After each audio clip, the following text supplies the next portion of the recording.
Lace 'em up, let's start the show. We're digging in with Trip.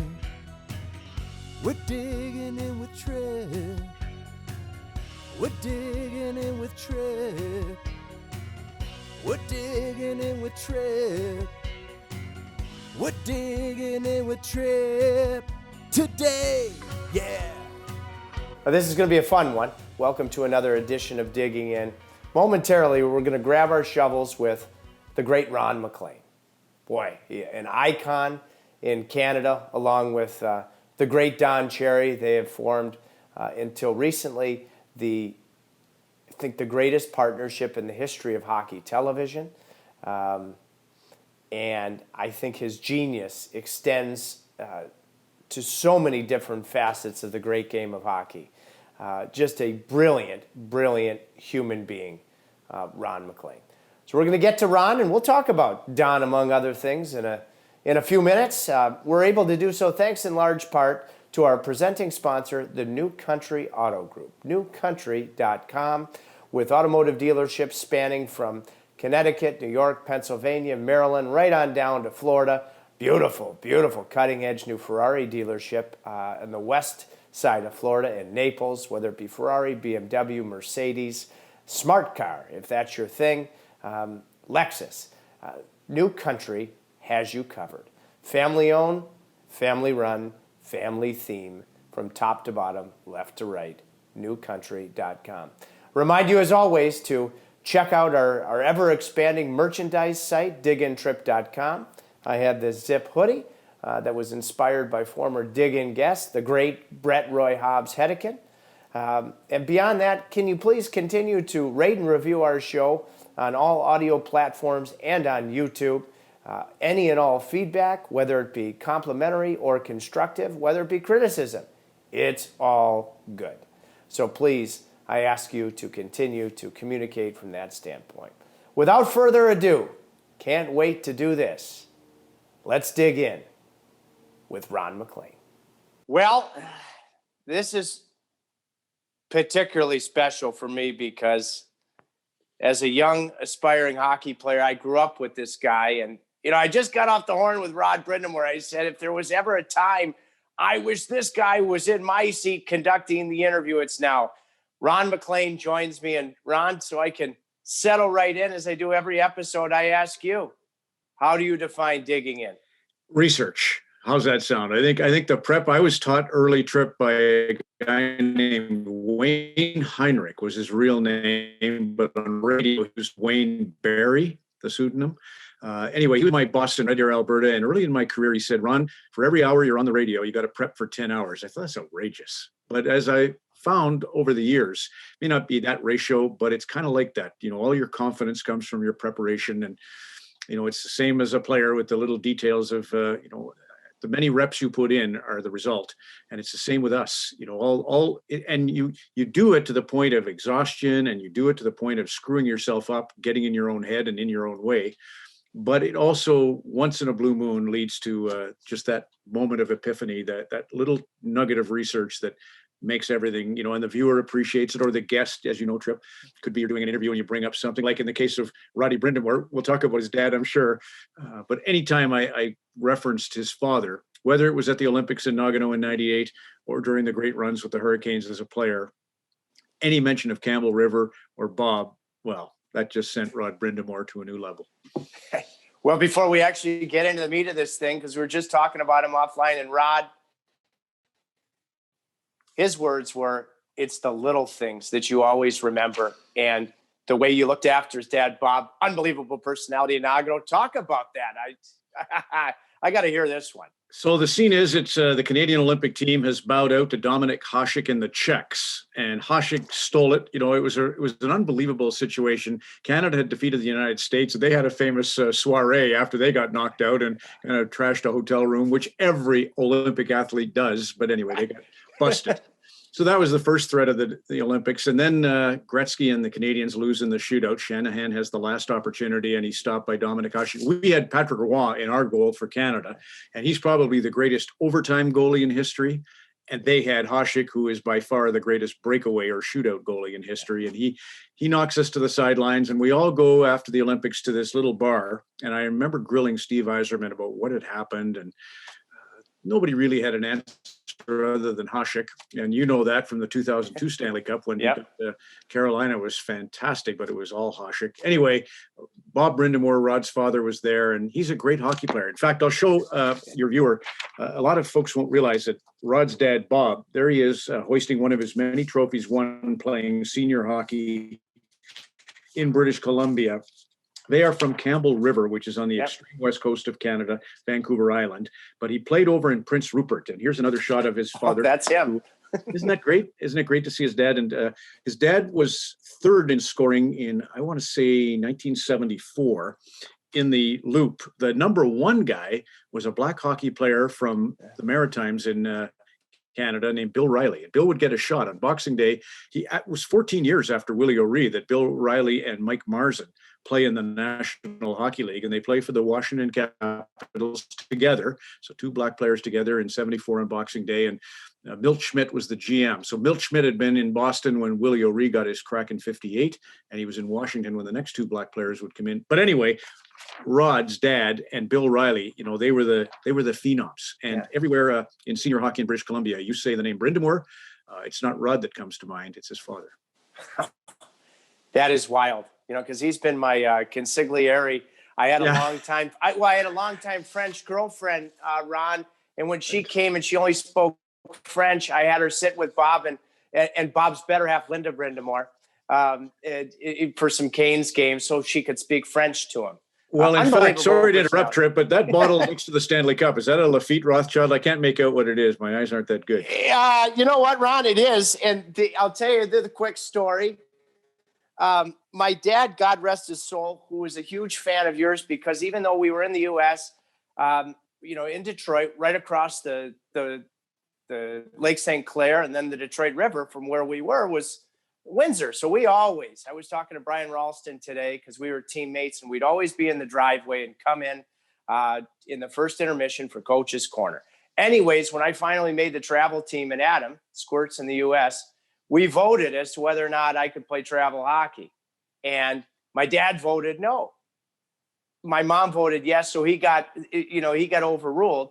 When Rod and the boys won the Stanley Cup, and I knew I was getting the cup for a day, my dad loved wine. All right, he had a separate generator even for his wine collection. I asked him what year that was that they voted that I could play travel hockey. And he goes, no idea why I was asking. 1982. Maybe the greatest year in the history of Bordeaux. Yeah. So Lafitte Rothschild, one of the first girls signed by the entire 2006 Stanley Cup champion Hurricane. He drank it out of the Stanley Cup. Fantastic. I had one point. I had the 5 first growths. You could order futures. Now we're getting a little tighty with this conversation, but there are 5 first growths in France. That's one of the 5. Yep. And you have all 5. It's going to cost you in the day. Back in '82, that wine would probably be $500. I mean, now it would be worth thousands. And I remember doing a golf event for Brian Savage. I was up in Sudbury, and Brian gave me a beautiful Jerry bomb of wine. It was I think like 8 bottles in a bottle, big massive thing. And I took it to my beer league hockey buddies were having a golf outing, so I took it to this golf outing because we were going to make steaks and I was going to serve. I didn't really know much about the wine. It was Italian. It's called Ornalina, and I brought this bottle. And the guy who was cooking, he kind of got a little too tipsy early and he went to bed. He got up first thing in the morning because he'd been in bed for like 16 hours. And he took that bottle and poured it out and made a Stanley Cup out of it because it looked like a Stanley Cup. And that was a bottle worth like $8,000 that I didn't realize. I wasn't charging Brian Savage anything to go up to Sudbury and speak at his event. But his way of thanking me was to give me this fantastic bottle of wine that my hockey buddy poured out. So your cup story is better than mine. Well, before I'll digress for one more quick second, because my dad's doing the jig in the sky right now that you're talking about first growths. Chateau Petrus got its start because they served that at the hotel in Bordeaux when everybody would come down to visit the first growth. So eventually that's how Petrus got its sea legs. And our mutual friend, Mark Recchi, he's in my phone as Chateau Petrus 1982 Wow. because he ages like an 82 Petrus. Well, I had it for my 40th birthday trip, a bottle of Chateau Petrus we opened, which is not one of the first growths, just to keep getting everybody. It was always at $1,000 a bottle. It was more expensive. Lapin and Petrus are from, would that be the right bank, Trip? It's the Merlot Bank anyway. I always confuse which is the left and which is the right bank over in that area, Bordeaux. But I remember I had this fancy bottle of Petrus, and I'm really putting on the dog now. I've got all my friends over at the house and I'm blasting. I remember I was making popcorn in the kitchen and my wife comes in and says, "What is that noise?" And I said, "It's Steely Dan." I thought she was talking about the music. Anyway, I poured the Petrus on the floor. I felt like I had gone too far, right, with putting on airs. So I thought, well, I'll just pour some on the floor and that'll be the way I christened my 40th. That's a long time ago, sadly, but it coincides with, let me show you something else that the viewer here appreciate. This is my wife's trip to Raleigh in 2002, which, God, I can't believe it's almost 20 years ago now. But these, they're all Leaf fans, so forgive me for that. But my wife, and she's there in the foreground holding a Bud Light. And here's my best friend in the Hockey Night in Canada sweater. My wife, Carrie, is there. That's Gord, and that's Linda, and his wife, Linda. So it's two Lindas. And they had this motorhome, and they went down and spent the whole time that Toronto played in Raleigh, in Carolina, in that motorhome. And the folks were so great to them. I mean, I could show you pictures of the Caniacs, Dumb and Dumber, and everything that was so special, that 2002 run. And that was as good as it gets in terms of a excellent rivalry, but the friendliest get together with fans. You just couldn't feel more at home and more welcome than you could outside the rink there in Raleigh.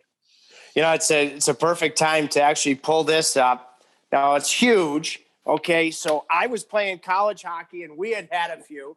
I went to the hydroplane races in Detroit. The reason I'm wearing this Red Wing t-shirt is because I showed up loose as a goose to the game, and I couldn't go into Joe Louis Arena without a shirt on. So I bought this thing with a purple octopus on it. And so my buddies and I were coming out of the game and we saw you and Don outside of Cobo, and we were blown away. And this is pre-cell phones and whatnot. We yelled to you guys and you guys were so gracious. Yeah. We took this picture saying, "Let's go." The stranger who took the picture, Ron, we didn't know her. It was so wonderful, and I keep in touch with her to this day, that she sent us the picture that we were so excited about. Well, it's true. Do you remember it? You can't remember that. No, I remember. My fond memory with Grapes and me and you always connects to you. Grapes, he must go through 300 cups of coffee on a show day.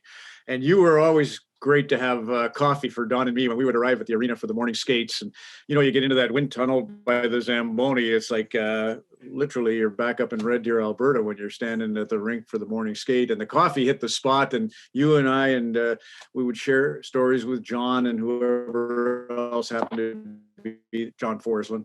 Yep. But especially your hospitality. And Detroit's the same way. I have to say, it's the border city, and I spent feels like half my life there because of the Red Wings' great teams. We would stay in Windsor most of the time, but not always. Sometimes we stayed at the DoubleTree on the Detroit side. And in that particular instance, we must have been on the Detroit side, maybe walking back to the DoubleTree Hotel, because we would go through Cobo, as you know, over to the Renaissance Center and then across the street. I love Detroit. The fans were also magical to everybody, and I think that's because half this was right were Toronto fans and half were Detroit fans, so they learned to get along. Ron, it was always it was and it is always an occasion.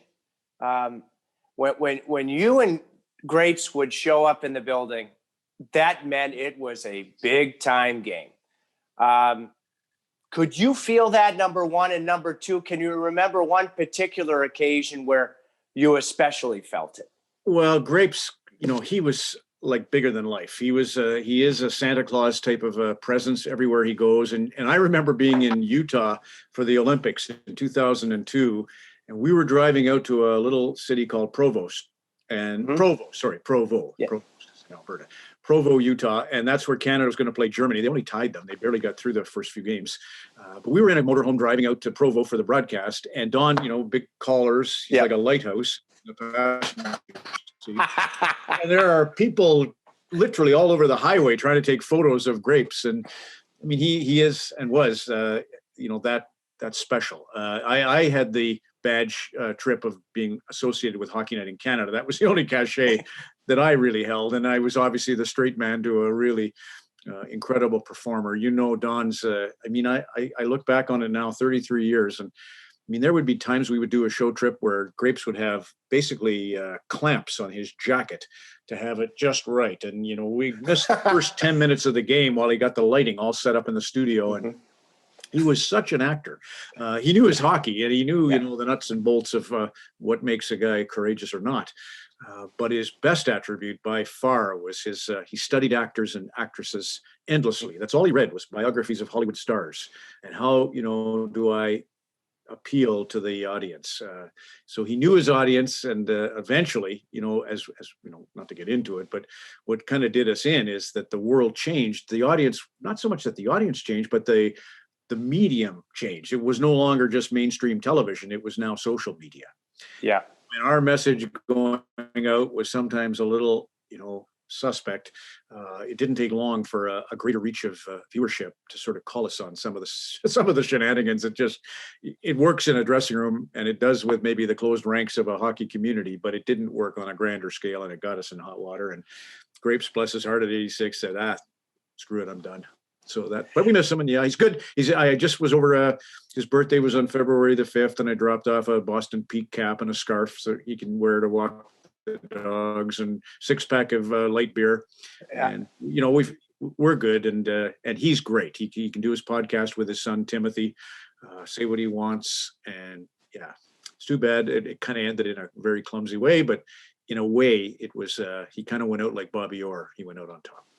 His dear friend Bobby Orr, and the greatest partnership, hands down, in the history of hockey television. One quick story to put a bow on this. My brother did this for me, Ronnie. So Game 7, okay, after 40 minutes, Hockey Night in Canada, and you asked me to come on with you and Kelly Rudy, and next to dreaming of playing in a Game 7 myself, to go on with Ron MacLean in a Game 7 of a Stanley Cup involving a Canadian team. And you put me so at ease. Then I'm going through the airport after the parade, probably a little bit hungover. All right. And I have another job selling nuts and bolts. You just mentioned nuts, and I sell them. And I was going through security, and I had this number. It showed up as a private number. I thought it was one of my customers that was running out of, screws and nuts for the production line. It was Don calling to say what a nice job he thought I did with you after 40 minutes. Yeah. The two of you, so decent to me. And I can't quantify that, Ron, based upon the fact, like countless hockey players in the entire hockey world, let alone Canada, I grew up thinking about Ron and Don. Well, I bet you Don gets that a little bit from Bobby. I remember Don Cherry telling me when he first coached Bobby, and they went into the hotel for the first time on a road trip. And Bobby said, "Grapes, I'd like to see you." So Don went up to Bobby's room, and Bobby was hanging up his pants. And Bobby was meticulous, like Grapes. He was very aware. Like, you'll often see Bobby without a tie, but he still really cared about how he carried himself. And he was so, there are stories upon stories up here in Canada of someone in the hospital, or somebody, at the funeral of Gord Downey of the Tragically Hip, was a really big rock band in our country. And they're having this kind of private wake in Kingston, and who walks through the door but Bobby Orr. And, Don saw how Bobby operated, and Don's great with every fan letter. Great. He had his limits in public, because he's not the kind to suffer fools gladly. And he was always terrified he'd get into a real confrontation. But he is a product of Bobby Orr's caring, and Gretzky has that. All the greats, Gordie Howe had it. Guy Lafleur has it. I remember how comfortable he would make me feel. And now, you and I, in our walk, we're lucky enough to sort of be a conduit to this thing that we love. We don't kid anybody. We're not the Carolina Hurricanes or the teams that are playing on Hockey Night in Canada. But we are kind of the the one that introduces them to the house. Must be the butler. I don't know what we are. But we can really make it nice for someone that they can come in and sit down and feel good and crack open a beer. And that's kind of where it's always been for me. I remember how even Bobby Hull, I distinctly remember how great he was. He visited Yukon Territory in Canada, just way up north. And he was there in the 1960s and signed like he would 1,000+ autographs and every photo. And that is never lost on those of us who see it. You see it in Brenda Moore, you saw it in Ronnie Francis. Whoever gets to that sort of elevated stature, they give back. Yeah, and I would say that too. It's a great Thunder Bay, salt to the earth people. The Stahl family falls in that category. Ron, when are you? By the way, happy belated birthday to Grapes. When and where was the first time you two met? First time. Would be the show, and it's a funny story. It was Maple Leaf Gardens in Toronto, so it was going to be my first Hockey Night in Canada appearance. Dave Hodge was still an iconic broadcaster, but he was in Vancouver. This was going to be October 10, 1986. So I'd done a couple of seasons of hockey out in Calgary for the Flames, but now I'm up to CBC's Hockey Night in Canada. And I walk into Maple Leaf Gardens at about 2 p.m, and I had to pre-tape a couple of things, and I was just a deer in headlights trip. I was so scared. And finally, around 6 p.m, you hear the commotion. It's Don Cherry arriving at Maple Leaf Gardens, and the fans are funneling through all the hallways, trying to get at him. And, you can hear in the distance, "Oh, how you doing? Oh, yeah, good to see you," and all this stuff. And the thumbs are up and the photos are going. And I'm just kind of in this studio waiting for him to walk in to meet me. And he comes barreling into the studio and he says, "Ron boy." He says, "You're from Calgary, eh?" And I said, "Well, Red Deer, Alberta is my hometown, Don, but Calgary's where I'm working. That's been working. That's right. It's a real honor to meet you." He says, "Yeah." He says, "You're from Alberta." He says, "It's a funny thing. You come down here to Toronto, we all say what a wonderful fella. I go out there to Calgary and tell them I'm Toronto. They call me a jerk. Did you know that?" Right? It's the first time I've met him. And he says, "Anyway, don't be nervous, kid. There's only 8 million people watching you tonight." And he shook my hand and he went off to say hello to Harry Neal and Bob Cole and the rest of the gang. And the producer came over to me and said, "Ron, don't worry about Grapes." And I knew that, of course. I knew he was just having a good time with me. But that's when I met him. And I did the first Coach's Corner with him that night. Again, like a deer in headlights, could barely breathe, heart coming out of my ribcage. And I remember the producers had said, "Ron, you have this tear that keeps running." It's like when you interview guests, your eyes are up and down the guest, and it's just irritating. Can you somehow get your eye contact and hold it? And Trip, if you start to think about yourself on TV, you're dead. So, but anyway, I was trying to think about not having my eyes flipping up and down Don Cherry, and I had this tear wells up in my left eye. Now the camera's there, so the viewer's not seeing it, but Grapes is looking at me thinking, "Good God, is he going to bawl every time I say I like fighting?" And he went the whole thing. He kind of covered for me, and that was when I met. And then later on that year, Dave Hodge has this famous falling out with the Canadian Broadcasting Corporation, so that I inherit the number one sort of role as a host. But that night, I remember we all repaired to the Weston Harbor Castle, it was called at the time. And there was a bar there, and I was sitting next to Harry Neal, and Grapes came by just for a quick beer to, see that Dave Hodge was okay. And then he went home to Mississauga, and I stayed a little bit longer. And during that time, Harry Neal said, "Ron, I'm not telling you what to do, but it would be really smart if you keep building that relationship with Don Cherry. You and him seem to have a thing, and that'd be really good for your career." I never forgot that. And I had no intention, no knowledge that Dave Hodge would ultimately just say, "Screw the CBC, I'm walking away." But I do distinctly remember Harry having that little advice. And then for a good decade and a half to 2 decades, it was the four of us, Bob Cole, Harry Neal, Don Cherry, and me, flitting around as sort of what they would call an A team, but that's a bit pretentious. But we were a broadcast crew that was extremely tight, filled with idiosyncrasies and unique ways of doing things. But Don and we just kind of grew into the same old routine, fill the garbage can with beer and ice and water so that the ice actually cools the beer, throw some popcorn from the rink and some peanuts on the, a hotel tablecloth, towel on the table, and watch. At the end, all we did was watch Fox News, much to my chagrin. But anyway, it was funny to see Grapes love Trump, and he would just be dissecting everything that Donald Trump was doing, and then he'd go do the same thing the next night. Funny. Boy, Not a to bunch take us of different there. ways. Yes. And a bunch of different ways I want to go. And you mentioned Harry, and it was the lockout in 2004, 2005 that Jimmy Rutherford gave me a great piece of advice. And he said, Trip, I'm going to send you his number. I want you to meet up with Harry Neal. And I went over to meet him. He was at a coach's clinic in Windsor. I was in Detroit, and he became a mentor to me. Yeah. And well, let me just start with what made Harry Neal the true creme de la creme when it came to analysts. I think a lot of things, but number one, he was a teacher. More than anything else, what shone through was the fact that he had stood at a chalkboard and he had presented to a classroom, and he could tell if the joke was funny that people would laugh. So he had that, real version of presentation versus our version, which is through a camera and no freaking idea if it's resonating. He was a great teacher. He studied, he loved to put together a one-liner or two for every night. He had a sense of how to enable or empower Bob Cole, because Bob had his, idiosyncrasies. He didn't want anybody yapping too much. He didn't want anybody touching him. And Harry was great that way. He could really work with Bob and anything that Bob needed. And just a drop dead funny guy that, was so cut out because he was a coach and a teacher. That's, I find on our Hockey Night in Canada now, a guy like Kevin Bieksa will roll in and it's like, holy cow, he's good already. How is he so good? And the reason he's so good is he's coaching down in California. He's running his own little academy. He's coaching his son.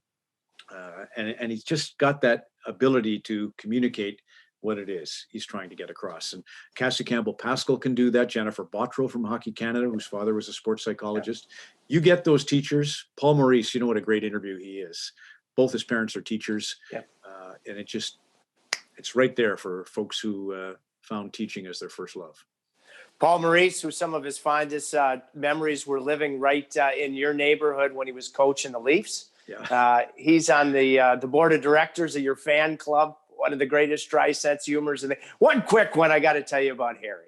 Okay. Yeah. So we're in the preseason, and Harry, now he's a seasoned mentor for me, Ron. So he tells me, we're not doing the game on TV. I think we're just watching.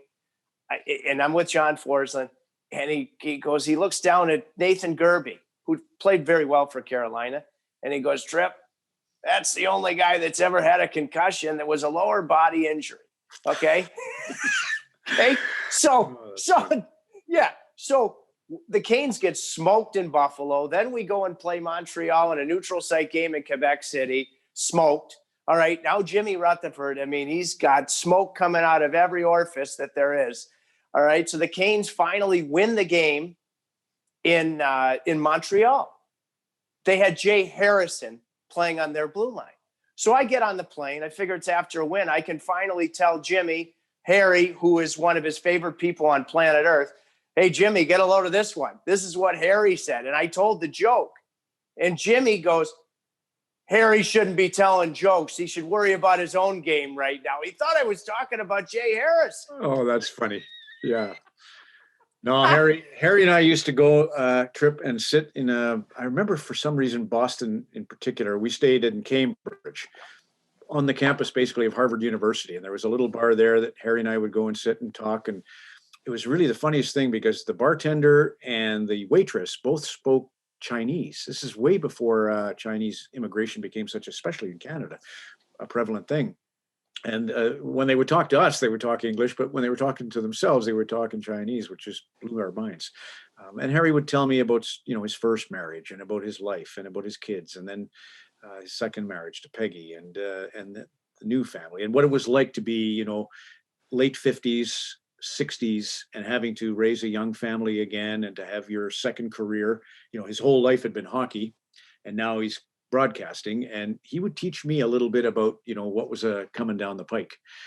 Really impressive. And then we would go out to Bob Cole's golf tournament in St. John's, Newfoundland, and oh my God, the laughs. I just think of one time we were on a boat called the Skidemia, and it was to go visit Bay Bulls, this little resort area in the Avalon Peninsula of Newfoundland, and it was scorching hot. It had to be like 30 degrees. Well, for us, that's 30. It was like 85, 90 degrees. And I just got enough rum in me that I thought I got to jump in the water. And everybody said, "Don't jump in the water, Ron. It'll freeze. It's crazy." But I jumped in and I tried to feign that it wasn't as heart shattering as it was. And right away, Harry Neal and Richard Brodeur, goalie, Dave Newell, referee, Bob Myers, these guys all jumped in the water as well. And then it turned into bedlam because none of them were able to, I don't know if it was the rum or the beer but they couldn't pull themselves up on the gunnel of the boat to get out of the water. And they seriously would have hypothermia within 5 minutes. What a scene that was. And we found all kinds of ways to jury rig the side of the boat and get some of these folks back on the deck of the boat. But Harry would be just the prince of that event. He just was perfect in every way. Bob Cole, who probably from an endorsement from you and Grapes, when I started to really get to know him, he'd say, and he knew about that I sold fasteners, he'd say, "Trace, how are the widgets? How are the widgets?"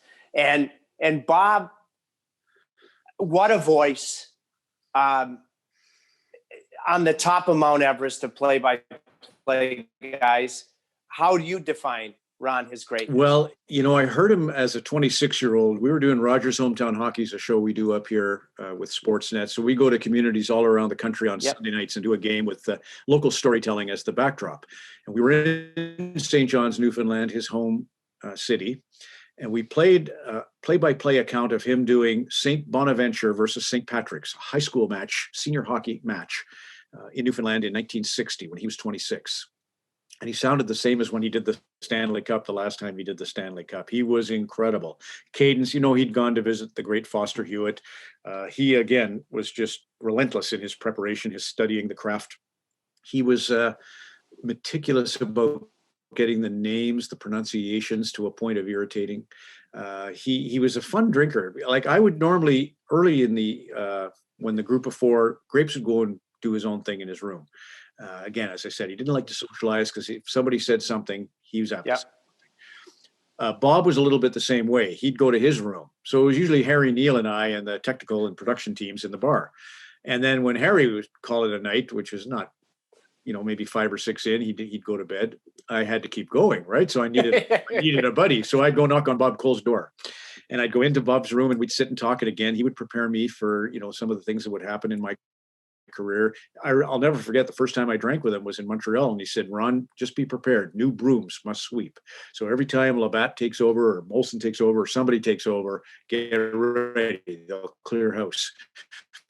So he was always arming me for, don't get too, fat on this because it could end in a heartbeat. But he had a funny way of drinking, Trip. He would pour a tall tumbler, fill it with ice, add his Captain Morgan dark rum, which you can't get in the United States. So all the referees would import it for him. And then he would add his Coca-Cola Classic. It had to be the original recipe, not the new Coke. And he would take about a half of the glass and chug it. And then he'd set it there for 30 minutes. He wouldn't touch his drink again. And then he would chug the other 30 or half and prepare a new drink. But he was a very routine-driven person. He was a pilot. He flew planes. He had worked on cruise ships. He had a fishery, so much he would appreciate your secondary, industry. He fished a little fish called capelin in Newfoundland, which they would send to Japan. And just a man of all trades. I remember Chris Cuthbert trying to think, how can I ever be Bob Cole? And listening to Bob's stories of aviation and sailing and fishing and on it, and curled. He curled in a very high level of curling in Canada. It was a big sport up here. He was also a great accomplished rower, a sculler. He could do it all. And so Chris Cuthbert just felt defeated when he would listen to Bob Cole tell stories of his life. Did he? I never, as I got to know him, I've never asked him if he really unbuttoned his pants. That's the legend, just so he could. Oh, for sure. Oh, God, yes. He the belt open and the fly down and the pants. So that's, I won't get into the not touching part, but he did not like to be touched. He had a lot of things that were part of his ritual to prepare his voice, which was, he listened to Frank Sinatra and all the great singers. And his whole thing was as if he was doing a radio broadcast. It was not, an account of the game. It was a sound that we were making and creating here. And he would get so mad at Harry if he jumped in too soon, or me if I yapped too much in the opening. Everything was about like a marching band. Here high, here low. And he would teach that. He said there are 4 levels. Foster Hewitt had taught him that there were 4 levels. The first is the scene set, how are they lined up for the face-off, who's playing the point. The second is something like a hit or a great move. A third is a great save, and the fourth is the goal. And he would list, how to hit the certain point of his delivery in accordance with that formula. And he did it flawlessly. And and honestly, when we would drive, he'd sit in the passenger seat. I would drive. We always rented a car everywhere we went. I would drive, Bob Cole in the passenger seat and Harry and Don in the back. And Bob used to smoke. He quit smoking about halfway into our run, but he would smoke with a cigarette on the end of looked like a graphite hockey stick. Like, he was at a pistol, right? You didn't want to mess with him. He was only 5'9", but he was tough as nails. Several times I got a little too mouthy, and he would have me up against a window, ready to throw me through. Outstanding stuff, the maestro. Ron, when I decided to do this podcast, one of the guys that I went, he's got his new show on Netflix, Dave Letterman, The Next Guest Needs No Introduction. I can't tell you how much admiration I have for the way you conduct an interview. You make your interviewees shine, the way you bounce off of whatever that, whether it be Don or anybody else says spontaneously. Who would be the guys that you admire the most, from the Johnny Carsons to the David Lettermans to the Jay Lenos? Well, there's a good one. Carson right away. I used to build early in my career trip, I was a DJ. So I would work the evening slot from 8 to midnight spinning records on CKRD in Red Deer, Alberta. And I really learned a lot about timing by doing that job, because songs have various beds of music before the vocals begin. Santa Esmeralda, Please Don't Let Me Be Misunderstood, is like 57 seconds before the singer begins. So I could create a 57-second story. Whereas Debbie Boone, You Light Up My Life, 4 seconds. So you learn to mentally edit on the fly because of your song introductions. And then I would always build into the last part of the night a 3-record sweep that I would ask my colleague, who was coming on at midnight, to run the last 2 cuts of music so that I could get home, because I wanted to see Johnny Carson. It came on at midnight in Red Deer, Alberta. And I wanted to see his monologue, and I wanted to see just what you talked about, that grace of being an interviewer who would let the guest shine. I mean, the great Johnny Carson was a great straight man. I know that Ed McMahon was supposed to be the straight man, but in a lot of ways, I'll tell you a story. Steve Martin.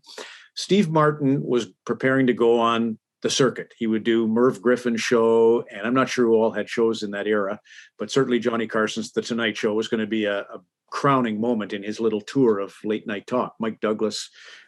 So he was preparing a bit that he could tell when he went on these shows. All it would be is like, what's up with you? And now he had an answer, right? So the answer he was going to create to what he'd been doing in the last, say, 6 months was he had bought a Greyhound bus, and he was converting it to become like a sports car. He was going to soup up the engine. He was going to make it a rocket ship. And he had painted a big dog on the side. He made it really flashy, and it was going to be like a Lamborghini, this Greyhound bus.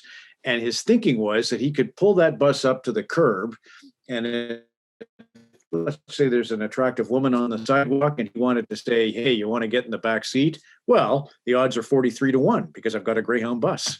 This is his joke. Not appropriate for the time, but back in the day, you could tell that story. And he said, I went on Merv Griffin, and as soon as I said I got a Greyhound bus, Merv interrupted. I went on Mike Douglas, and as soon as I started to talk about the Greyhound bus, Mike interrupted. Only Johnny Carson let me paint the picture, get to the punchline, and have enough time to have the punchline sit. Carson was brilliant. So watching him was inspiring. And Letterman's born on my birth date, which is April the 12th. So I loved Letterman too. And I kind of thought, oh, that must be good karma. If Letterman's April 12th, maybe I can do this.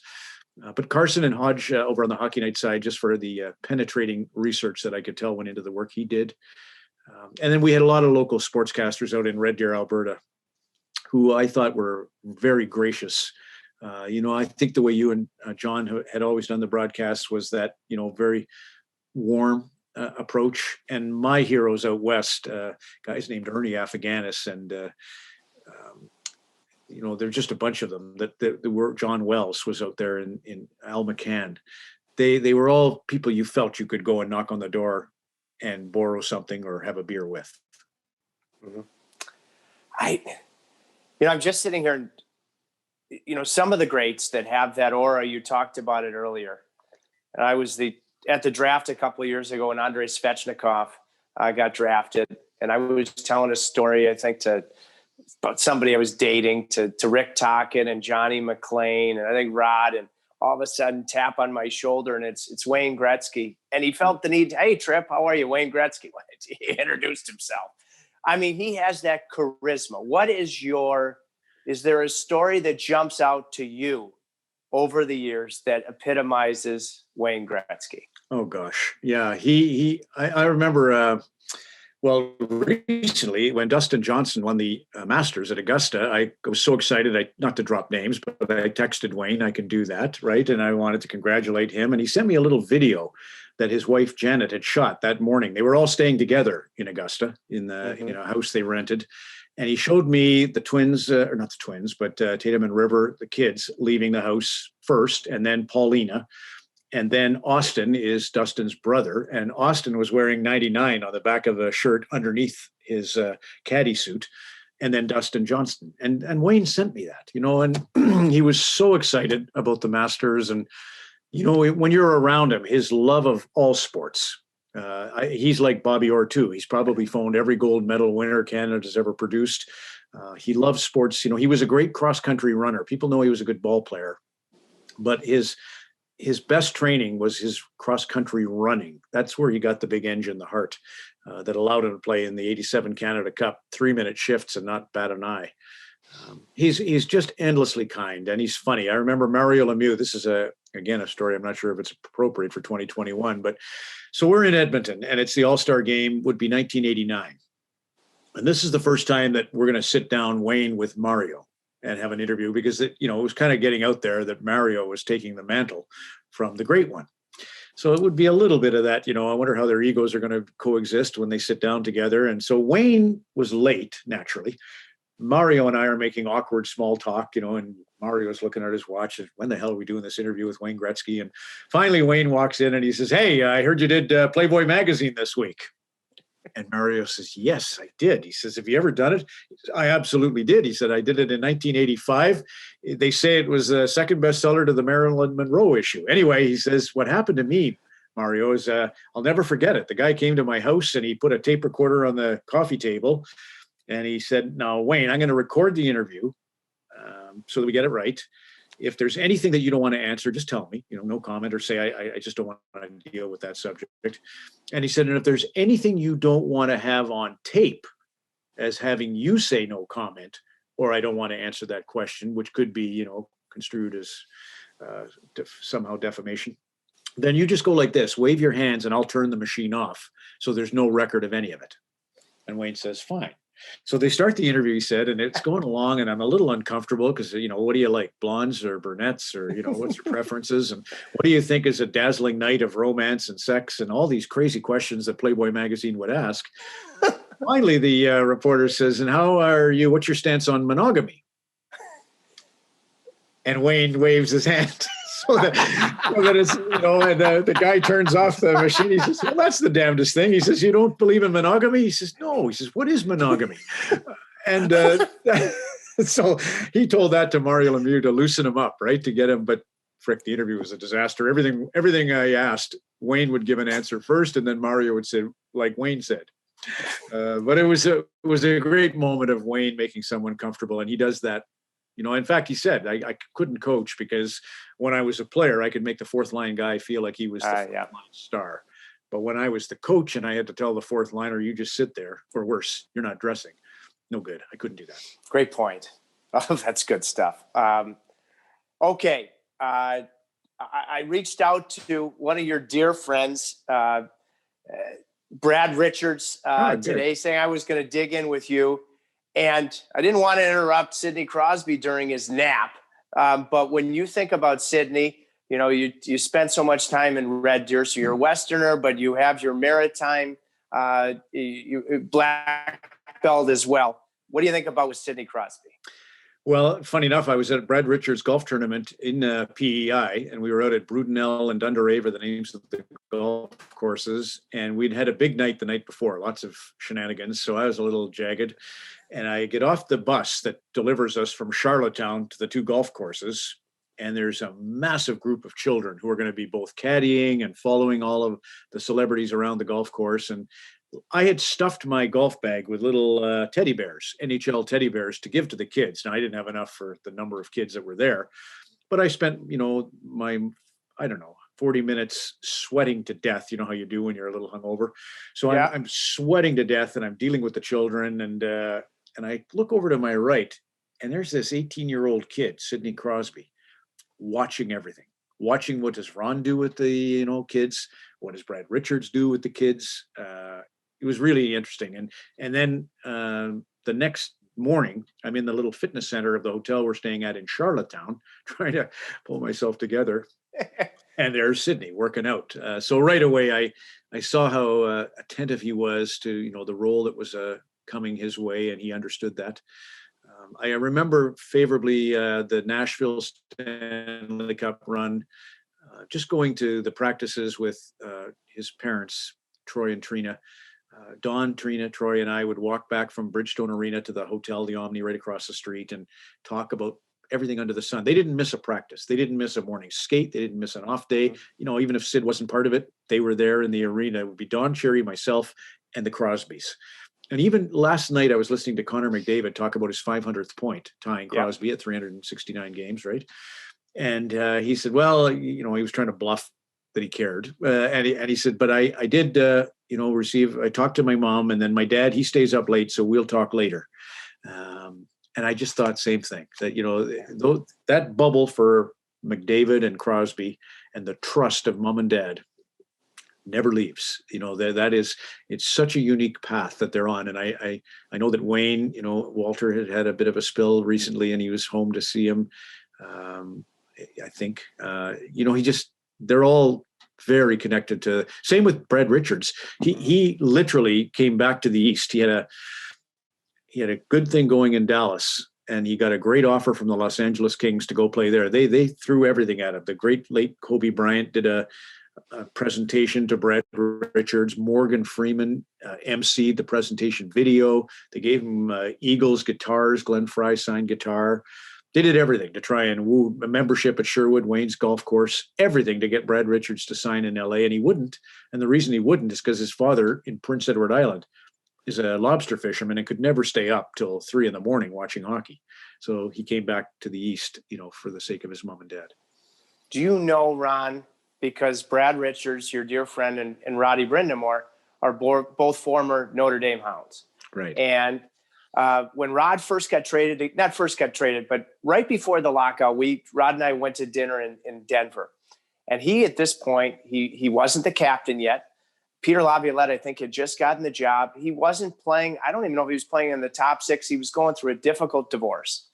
And we went back to the room after dinner, and he pretty much broke down. And then I said, I don't know, because I usually don't have these type of pearls, but I said to him, Roddy, you can be in your deepest valley and just essentially dig in, and you can be climbing your highest mountain before you know it.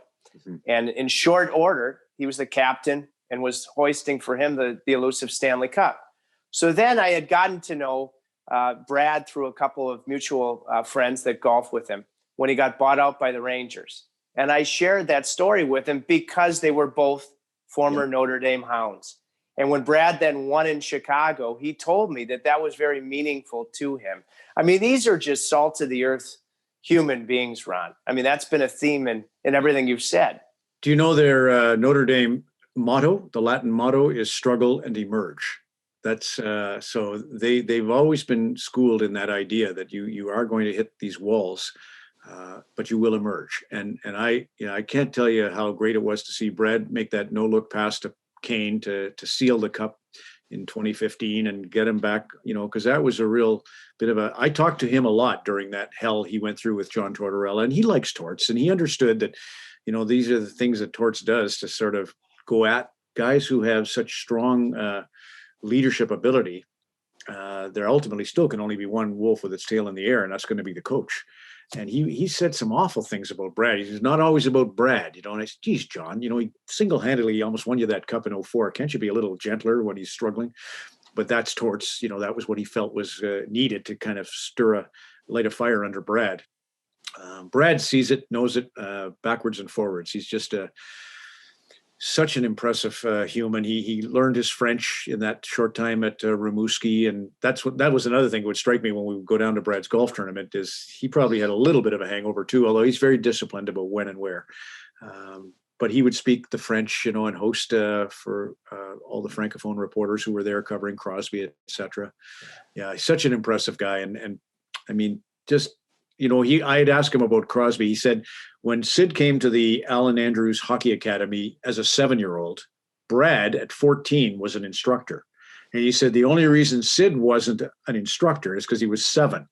Because he said he dressed like a pro, he ate like a pro, he could do all the drills that we were trying to teach the kids better than we could. He saw it coming, and he told me, you know, I said, well, geez, Brad, you had more points in Rimouski in your senior year than Sid did. I think Brad had 186 points and Sid had 168. And he said, Ron, I was 18. Sid was 16. So he would straighten me out all the time. What about one more guy to ask about, former dig-in guest, and at one point, a Hockey Night in Canada analyst, Scotty Bowman. Oh, wow. I mean, there again, like, you get this question a lot. Who's the most interesting person you've ever interviewed for hockey? And I often answer Wayne, but depending on the day, I'll answer Scotty. Scotty is, as you know, a stream of consciousness thinker. So he's deadly if you've got a 5-minute interview window, because he could go 22 minutes on whatever you present. But just his ways of thinking. We did a playoff preview show one year, Trip, just Scotty and me. And it was like an hour with the Dalai Lama. And I so loved the show. Like, I remember just a little thing. He said, you know, they have Brad on the point, playing the right point on the power play. And Mark Howe thinks that Brad is the best point quarterback of a power play in the NHL. And he likes having him on that right side. But I prefer to have my guys with good hands down by the net. And it was just the way he painted the picture. You know, he told a little bit about who likes Brad at that position, what he would do if it was him. He called Wendell Clark the fastest 6 seconds of anything, whether it was a flurry of fists, whether it was jumping into a hole, whether it was getting off a wrister. 6 seconds. He said, that's Wendell Clark. So he has all these. Harry Sinden's like that too. Harry has ideas about the game and what you should do to paint different lines on the ice to make it better. And that's Scotty. He's out of the box in his thinking. He's full of, you know, he's never forgotten anything about anyone who's ever played the game. So he's a blend of memory or history coupled with uncanny intuition, coupled with, just great storytelling, which at the end of the day is what we're about. No doubt about it. Ron, most people know this, but in case they don't, you're board certified even up to you've refereed games at the professional level. What do you think right now? Are you okay with where the officiating's at and what is reviewed, what's not? What's your state of the union? Because you have the resume, I think, to speak about it in a way that I really want to hear. Well, Trip, I got in a lot of hot water back in 2006. I know you did, but I want to hear. When Carolina won, I felt that there were too many power plays that year. And I mean, that, as a Hurricane audience, you don't want to hear that. But that year, it went from 12,000 power plays in the NHL during a season to 18,000 power plays. And I just felt too much special teams was kind of, for me as a referee, killing the compete. But I think they've hit on a pretty good blend of it. I think they backed off on, they still do. Sometimes it looks like a chintzy little call, but I understand that it was to try and open the game up for the, Sebastian Ahos. So I don't mind that they tried it. I'm glad that they backed off a little. I'm not crazy about this, the offside reviews, the video review. I guess it's intriguing, but it breaks my heart when a great play is nullified by an inch here at the blue line. That seems a little bit much to me. And Trip, we're going down a path here. You'll see in the next year to 2 years, gambling will have such a hold on hockey the way it has on the NFL, that there's no getting out of that. You will need accuracy because the stakes will be so high in that particular arena, the gambling arena, which is, fun for some, could be a horrible vice for others. But it's the next frontier in terms of a revenue stream. So it'll be a big part of, what what broadcasters, rights holders are going to do to try and make a dollar. So that's why it's happening. And like David Adams Richards, a great writer in New Brunswick here in Canada, always said, whatever they do, we kind of get used to it.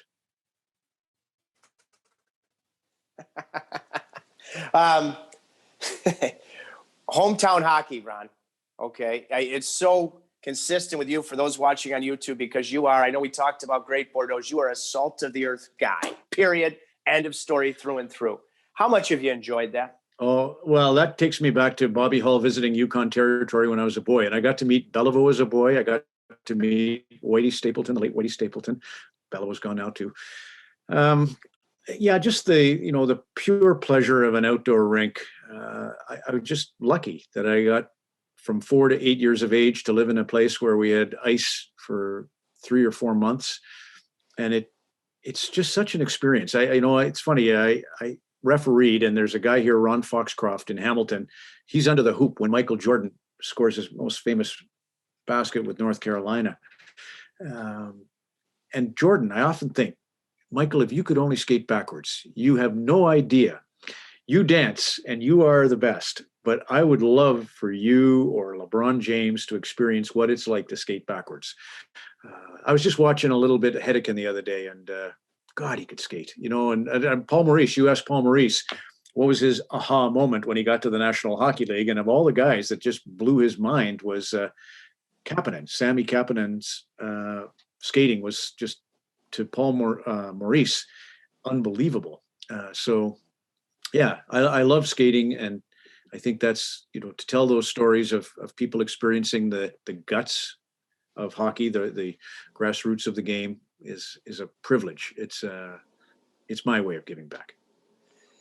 Brett Hedekin, two things. When he came on, I've always called him Roy Hobbs, all right, because he's the natural. The way he can skate, I was with him on several occasions where he could waltz into a bar, play his guitar, sing like he's Eddie Vedder, wouldn't play golf for months and shoot par. He's Roy Hobbs. Yeah. My guy like that, Trip, sorry to interrupt, but my guy like that was, so the one NHL preseason game I worked with Steve Wacom, we were doing the last preseason game between Buffalo Pitt, and they were dressing their full lineups. So I had Mark Recchi, and I had Gonchar and Crosby and Briere, and Maxim Afinogenov could really fly. But the guy who blew my mind skating was John Leclerc. And I had no idea that Leclerc he's like Hedekin. He had that beautiful power, and where he gains, 15 feet with one stride. And I remember the next day, after processing, as great as it was to watch Crosby and Briere, this John Leclerc. So I'm doing a thing with Craig McTavish. And I said, gee, Craig, I saw Leclerc last night when I was refereeing, and I couldn't get over how fast he is.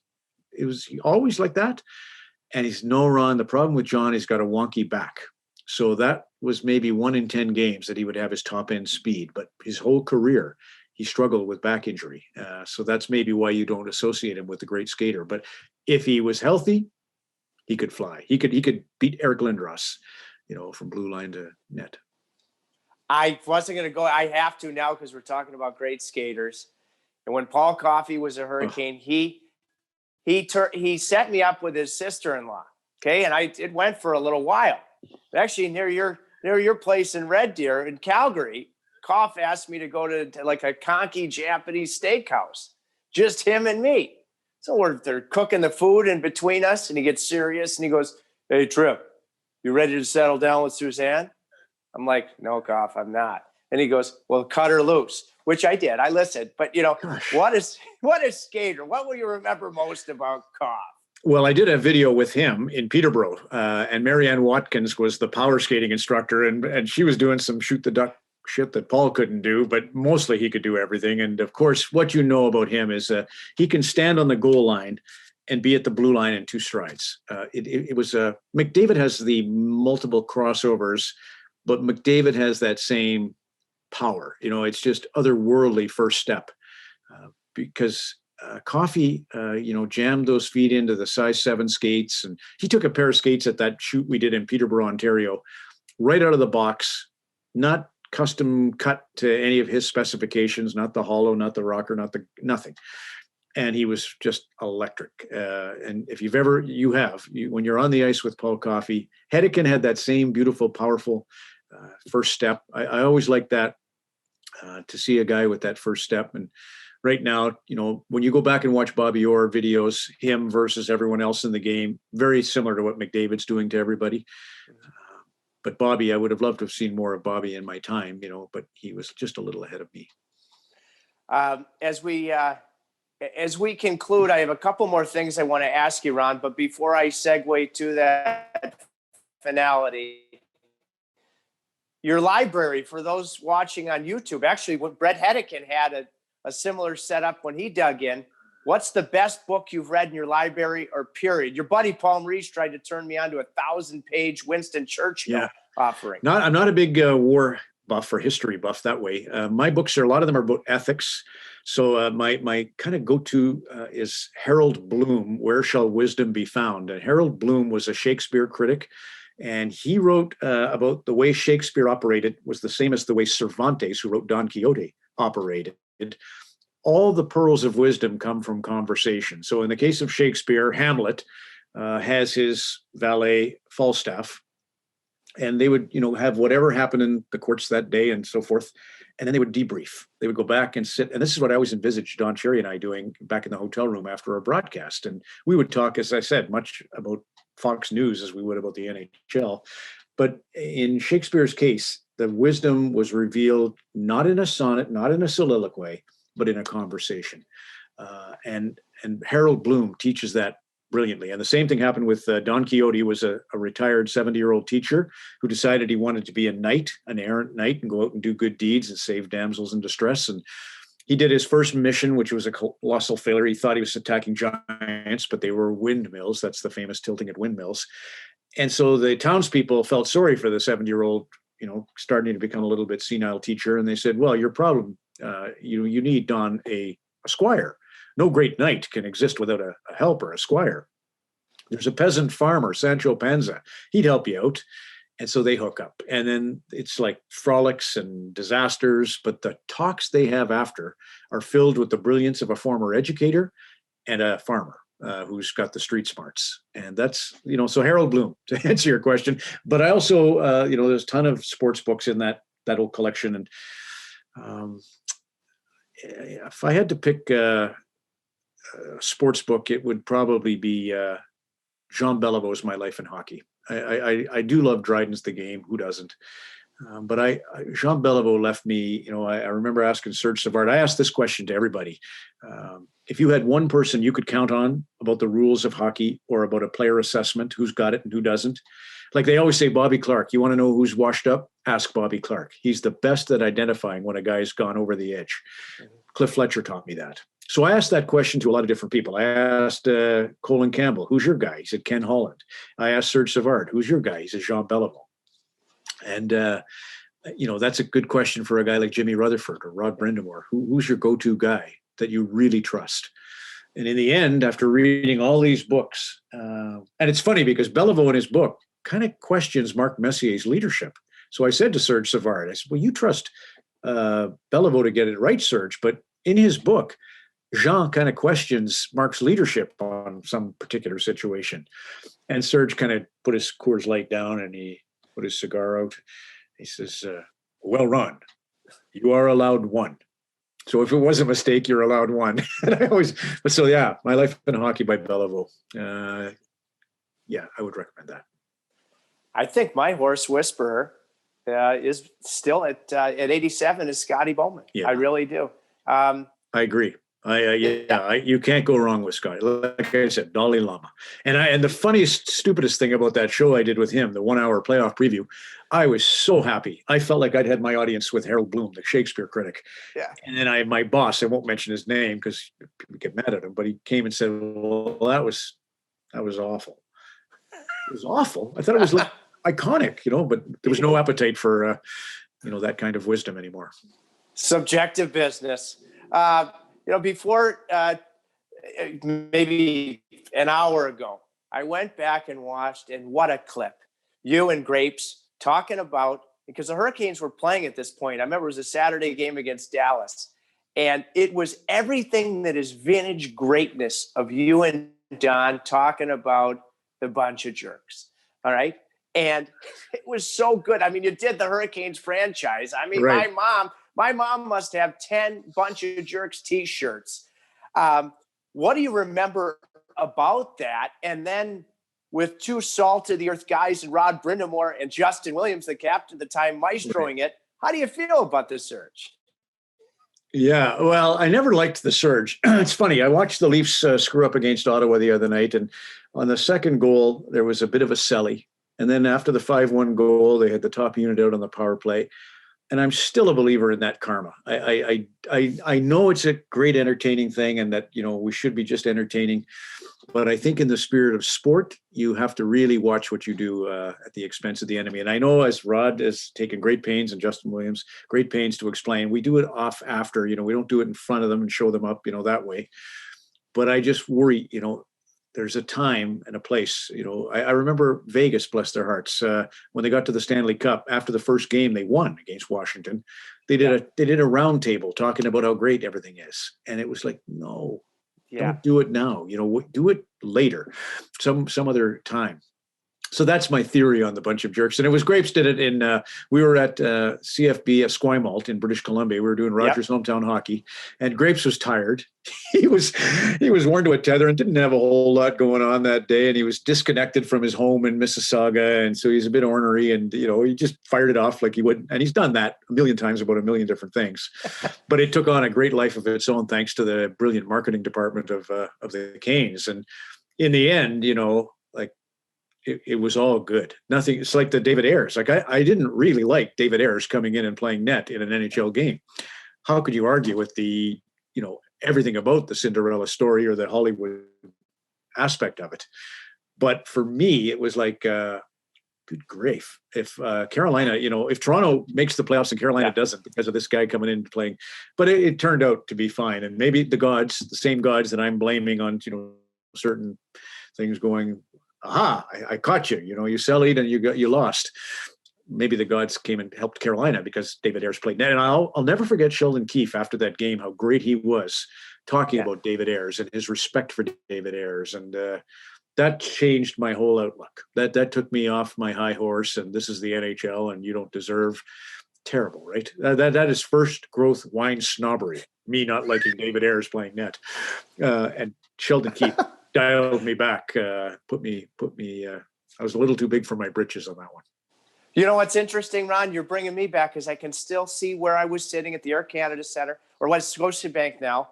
And when he first came in, the Canes are playing lights out. Mrazek's just gotten decked by Clifford, which, by the way, I thought Clifford, no intent whatsoever. He didn't recognize Peter's speed. So I'm thinking this team's playing great. My job's the analyst. They need the points. And all of a sudden I see David Ayres, who's become a dear friend, but I see him waltzing onto the ice. I'm like, are you kidding me? Right. And if you showed Rod Brindamore's face at that point in time. Right. And so then I had a meeting with myself, Ron, really in the second intermission, because I did know it was the miracle, the anniversary of the Miracle on Ice. And I said, take a step back, put on a different set of glasses, and approach this third period differently in case this happens. And thank God I did that, because I had the initial reaction that you did.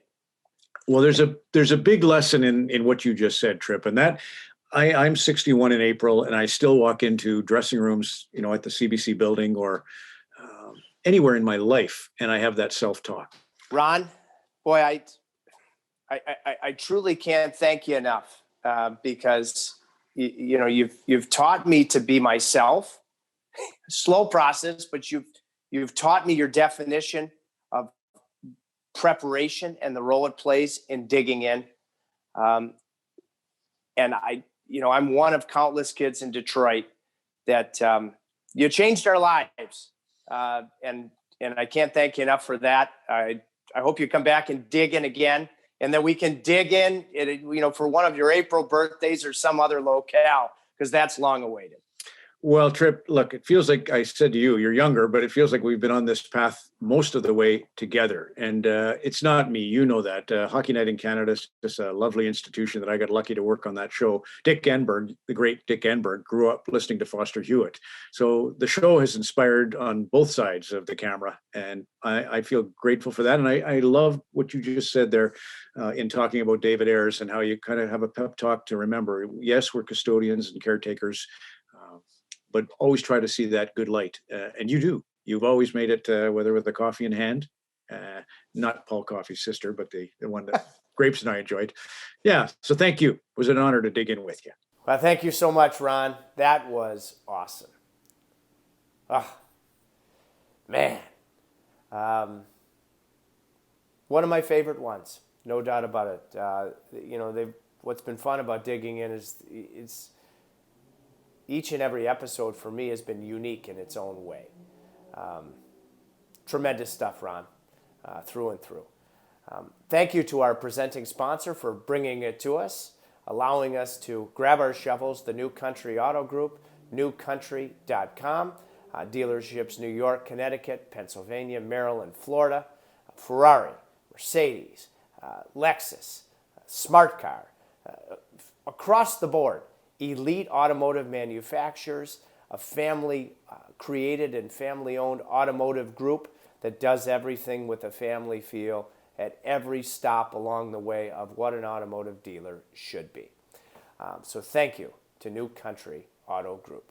Please check out digintrip.com. Our merch, I know I have bias, but it's sweet. It's tight. It's deep. It's shovel in hand. So digintrip.com, always have some new things on there. As a matter of fact, it's not this hoodie, but we just named, with Sidney Crosby achieving his 1,000th game, the Rimouski sweatshirt, which Sid loves, and he has, because it's the same colors of his junior team, Rimouski in the Quebec Major Junior Hockey League. That's part of our ever-growing merchandise site, digintrip.com. Please continue to rate and review the show. And give us any and all of your feedback on all audio platforms, YouTube as well. And until the next time, be honest with yourself. You don't have to have a good memory when you tell the truth, Mark Twain.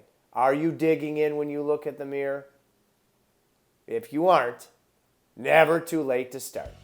And I hope that everybody has their shovels going deep to the center of the earth the next time I see you. Until then, stay safe.